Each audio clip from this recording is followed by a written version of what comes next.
Bro, these are 3 steps to unfuck your life. Now, bro, I want to try and keep this as simple as possible for you. But I think I should tell you just a little bit about where I was 3 years ago. To make it easy for you, bro, I was a lazy stoner. I didn't work. I played video games all day. I smoked a lot of weed. I watched a lot of porn. Bro, I was down bad. It's really that simple. There's no other way to say it. And I knew deep down something was wrong. I was fed up of living like that. And then one day I stumbled across content on the internet like this. I started off watching the likes of Steph is Cold, Hamza, First Man. Just male role models who had a positive impact on my life. And now I'm deciding to return the favor. And having said all that, I'm gonna give you step 1. Step 1 is to remove cheap dopamine. I'm talking the porn, the video games, the endless mindless scrolling through social media, the fast food, the junk food, everything that you know deep down is probably bad for you, but you need to cut it out, or at least cut down on it. Now, if I could give you a list of most important to least important,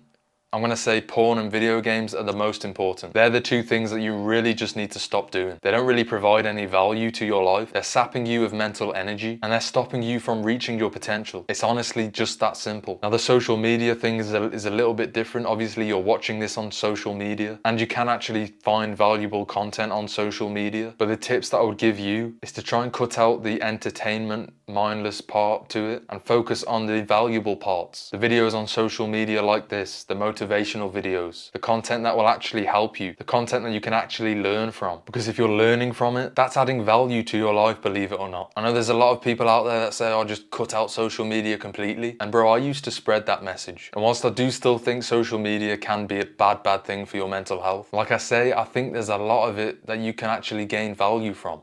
Because that's, looking back, exactly what I did. I gained a lot of value from watching content like this, bro. So it'd be silly for me to sit here and just tell you to completely cut social media out and never ever watch anything again, because that's, again, not really that helpful. But the rest of the things, bro, the junk food, again, the fast food, bro, just it's not helping you. Cut it out as soon as you possibly can. And it's a lot easier than you think it is, bro. The junk food, the fast food, is full of chemicals, bro. Chemicals that are bad for your brain, chemicals that are bad for your soul, your body. And bro, those foods just lack nutrients. Bro, of course your life is gonna suck if all you do is sit there and consume a load of shit that fries your dopamine receptors. And I know I might sound harsh right now, but I'm being cruel to be kind. Bro, just think back to when you were a kid, when you didn't have all of this constant stimulation, this constant brain stimulation, when you were just out with your friends, playing, mindful, in the present moment. I bet you were a lot happier back then than you probably are right now. And now everyone's addicted to their phones, to social media, to porn, to video games, and yet we all seem a lot more miserable than what we used to be. Is that a coincidence? I don't think so. Now, the second step, bro, number 2, is to learn. That's it, bro, just learn. Bro, I was watching an Alex Hormozy video yesterday, and he said something extremely valuable that stuck with me. He said the most expensive thing that you ever pay for, it's not your car, it's not your house, it's not insurance, it's the information that you don't know, but should. Bro, how many things can you think of right now that if you knew 10 years ago would completely change your life? Bro, just going back to me, again, what did I do? I learned. I watched YouTube videos that taught me things, taught me about self-improvement. I didn't have a clue what self-improvement was 3 years ago. I had to learn it. So bro, you need to learn things. You need to watch videos like this. You need to learn about the things that you're interested in.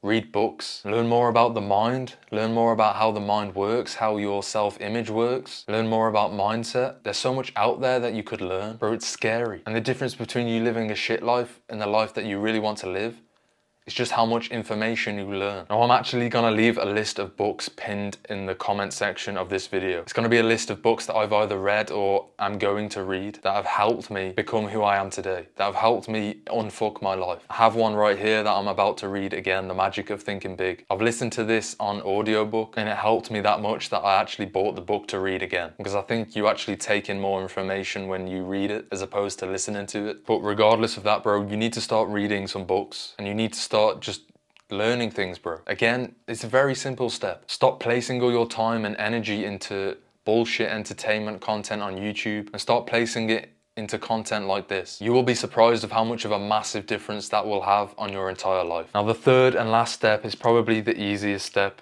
or at least for me, it was the easiest step. Get your ass into the gym. Now, I know you've heard it 1,000 times before, and I say it a lot, bro, but that's because it works. Not only are you gonna be able to build a good physique, it helps you out with your mindset. I listened to a lot of Andrew Huberman, and he had a video out the other day, and he was talking about there's actually a part in your brain, there's something in your brain that dictates your willpower. Your willpower is like, you know, how willing you are to do things that hurt you, or to do things that are tough. And this can actually now be measured in your brain.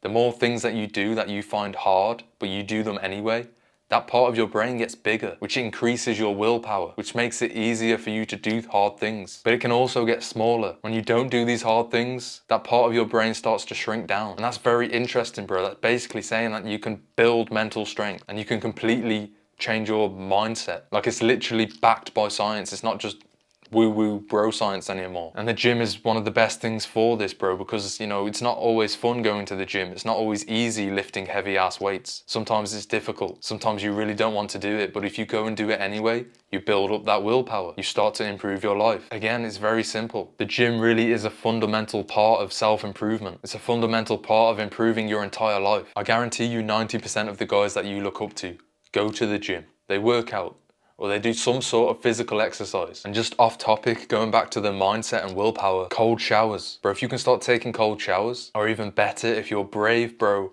buy a cold plunge and start doing daily cold plunges. I've recently just got a cold plunge, and although I'm not doing them every single day, the days that I do them, I notice a massive difference in how happy I am and how productive I am. And that's because cold showers and cold plunges release dopamine, and way more dopamine than any drug can give you on this entire planet. I'll explain it for you real quick. So if your baseline dopamine is here, when you play video games, when you watch porn, you get the quick spike of dopamine and it feels really good. But then guess what happens? All of a sudden, the dopamine drops below baseline, which makes you feel worse, makes you feel like shit. But when you take a cold shower, you get that massive spike in dopamine, 2.5 times what anything else can give you. And it stays at that level for hours, 4, 6, 8 hours. And then when it does drop back down, it only goes to baseline. It never drops below. So bro, cold showers and cold plunges is literally just nature's drug to make you happy, to change your mindset, to improve your life. I'm gonna leave that video there, bro. I appreciate you if you watched to the end. Scroll down right now and click the subscribe button if you're new to this channel. I'm making it my mission to help turn boys into men.